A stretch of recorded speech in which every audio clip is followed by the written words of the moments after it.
week of the WNBA season, with team averaging 21 fouls a game. Now, the last time Indiana Fever played the Sparks, it was 24 fouls called on both teams. It was 48 fouls in total, which is insane. It goes on to say that's up just 2 per game from the same point last year. That number dropped over the course of the 17-point fouls on average per game for each team. Now, goes on to say 48 fouls in a single game. Between the Indiana Fever and Los Angeles Sparks, WNBA referees called 48 total fouls. That's not a typo, and it's not an outlier anymore. The league is in the middle of a full-blown officiating crisis that's making games nearly unwatchable. 2-hour and 41-minute games. Reviews that drag on forever. Players and coaches openly questioning what's even a foul anymore. This isn't growing pains. This is a fundamental problem that could kill the momentum the WNBA desperately needs to maintain. Fouls are up. I don't think if we're going to get rid of a rough play that we saw in previous season, there is any other outcome than that beginning fouls will be up. Said Monte McCutcheon, who is the head of officiating, on a Zoom call with the Associated Press. He went on to say that's a fairly safe assumption. Now, the increased fouls aren't really leading a major increase in free throws, with 21 being attempted this season, 21 last season, but the end of the year, 18 free throws were attempted by each team. Let's break down the numbers because they're staggering. Teams are averaging 21 fouls per game right now. That's up from 19 at the same point last season. Now, 2 fouls per game might not sound like much, but here's what matters.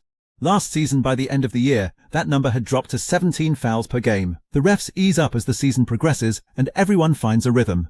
But Monty McCutcheon, the WNBA's head of officiating, just went on record saying to expect foul calls to stay elevated, not decrease. Stay high. That means we could be looking at 25, even 30 fouls per game as the standard.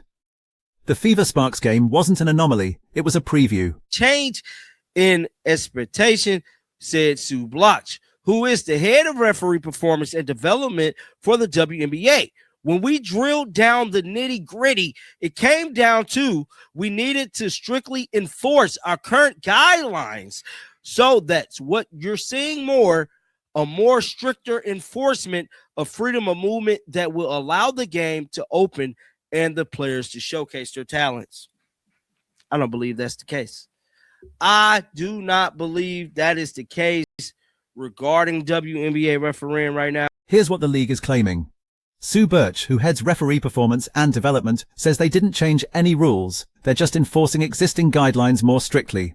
The goal, according to her, is freedom of movement. Let the players showcase their talents. Stop the physical play that dominated last season.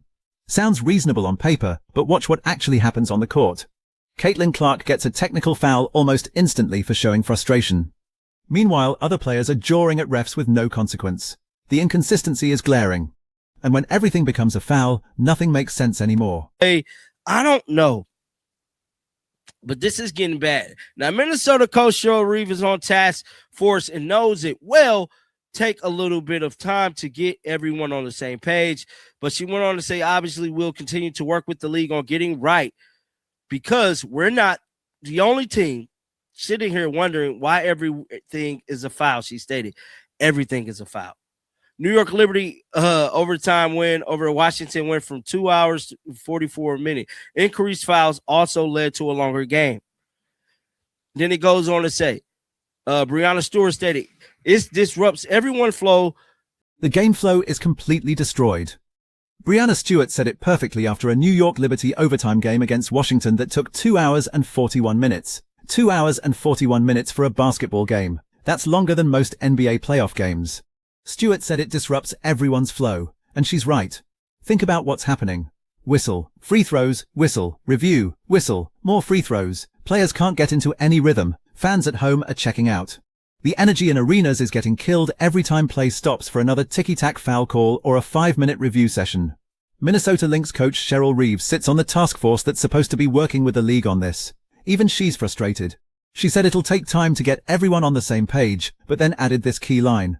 We're not the only team sitting here wondering why everything is a foul. Everything is a foul. That's a coach who's supposed to be collaborating with the league, and even she doesn't understand what refs are calling anymore. We have to talk about Lisa Leslie. So Lisa Leslie, I did not report on this when it first happened. Lisa Leslie was on ESPN, and she had some things to say about GMs, about Caitlin Clark. Let's listen to this. Let me blow this up for you guys. Let's analyze what she had to say. Let's play. Before the season started, WNBA GM selected Paige Beckers as a player they would most like to start a franchise with. What's your reaction to that? Well, all those GMs probably going to get fired because this is a money business, and the money is about Caitlin Clark, who is the player who has made, never in the history of the WNBA have we had a player force teams to get into larger arenas. Bro, no disrespect to the homeboy Jason Whitlock, but he stated that he believed that Caitlin. Now let's talk about Lisa Leslie dropping truth bombs on national television. ESPN asked her about a survey where WNBA general managers selected Paige Beckers as the player they'd most want to start a franchise with. Beckers hasn't even been drafted yet, she's still at UConn. And these GMs picked her over Caitlin Clark, who just forced multiple teams to move games to larger arenas because of ticket demand. Lisa Leslie's response was immediate and brutal. All those GMs probably going to get fired because this is a money business. She's not wrong. Never in WNBA history has a single player forced the kind of logistical changes Clark has created. Teams are scrambling to find bigger venues. The FIBA are selling out every game. Road attendance is spiking wherever Indiana plays. Television ratings are breaking records. And some GM thinks Paige Beckers, who hasn't played a single professional minute, is the better franchise cornerstone. Lisa Leslie called it exactly what it is. Those GMs are supposed to bring in revenue.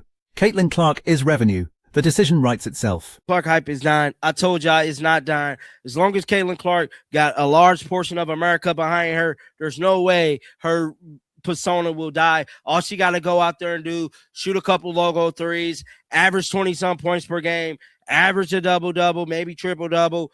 Caitlin Clark will live on forever, bro. And anybody that thinks that Caitlin Clark is not the right player to build a franchise around, you're fucking retarded. You're fucking retarded. And you. But here's where the referee situation and the Caitlin Clark phenomenon intersect in a dangerous way. Clark is drawing massive new audiences to the WNBA. Casual fans who've never watched women's basketball are tuning in specifically to see her play. And what are they seeing? Games that take nearly 3 hours, constant whistles, players getting technical fouls for the slightest show of emotion, reviews that drag on forever while announcers speculate about what refs are even looking at. This is not the product you want to show new fans. This is how you lose them before they ever become invested. The league spent years begging for mainstream attention. Now they finally have it, largely because of Clark's drawing power, and the on-court product is being sabotaged by officiating that nobody understands. Not the coaches. Not the players. Not the fans watching at home. When Cheryl Reeves, who's literally working with the league on this, says her team doesn't understand what's being called, that's a massive red flag. You can't grow an audience when the rules seem arbitrary and the game flow is constantly interrupted. And the WNBA referees has found himself in another headline. Yes, man, it is not going good for the WNBA referees today. They're back making national news. The New York Post, Fox News, NBC News. Everybody's talking about these WNBA referees. And to me, it looked like they are in some serious trouble. Now, it's no secret that the WNBA is trying to calm down the physicality of the league. With that being said, has it been working? Yeah, they've been calling hella fouls on everybody. But can it be hurting the game? And that's the biggest argument of it all, man. Make sure you guys like, subscribe to the tribe, hype the video. So here's what this all means for the WNBA's future. The league is at a crossroads. One path leads to sustained growth, capitalizing on unprecedented interest and building something lasting. The other path leads to squandering this moment by making games unwatchable. Right now, they're sprinting down the wrong path. The referee crackdown was supposed to clean up physical play and showcase skill. Noble goal. But the execution is killing the product.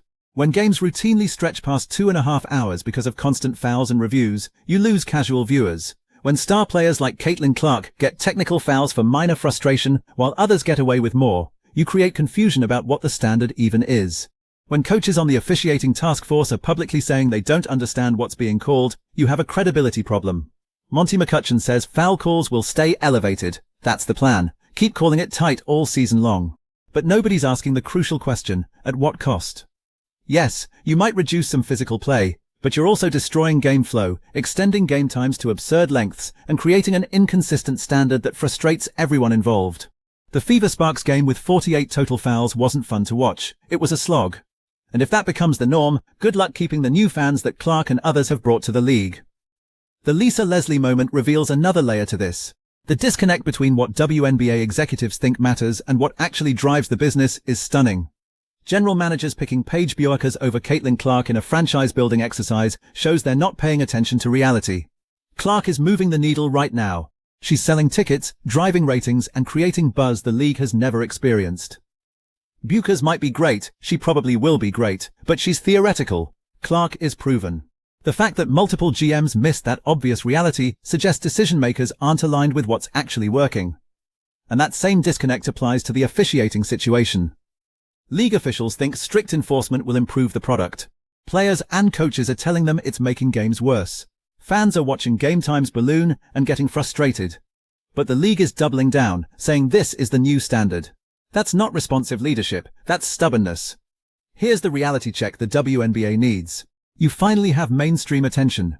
Caitlin Clark, Angel Reese, and others have brought eyes to the league that you've never had before. Television networks are suddenly interested. Arenas are selling out. This is the moment you've been working toward for 27 years. And you're blowing it with officiating that makes games nearly unwatchable and decision-making that ignores obvious market realities. The solution isn't complicated. Let players play, call obvious fouls, stop with the ticky-tack stuff that kills momentum. Train referees to have consistent standards so players know what to expect.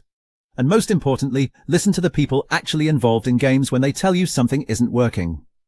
Cheryl Reeves shouldn't be wondering why everything is a foul. Brianna Stewart shouldn't be playing 2-hour and 41-minute games. Caitlin Clark shouldn't be getting instant technical fouls while others get longer leashes. The WNBA has a choice to make. Adapt the officiating approach before you lose the new audience you've worked so hard to attract, or stick with a system that's making games worse and hope people stick around anyway. Based on everything we know about casual sports fans, they won't. When games are too long, too choppy, and too confusing, people change the channel, and they don't come back. So what happens next? Do the refs ease up once they realize game quality is suffering? Does the league actually listen to player and coach feedback? Or do we get a full season of 48 foul games and 3-hour slogs that drive away the exact audience the WNBA desperately needs to keep? The next few weeks will tell us everything, but right now, the trajectory is alarming. The league finally has its moment, and the referees are stealing it. What do you think? Are the refs ruining the WNBA's biggest opportunity for growth, or is this necessary short-term pain for long-term improvement? Drop your take in the comments.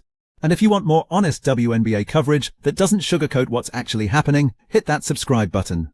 Because this story is far from over.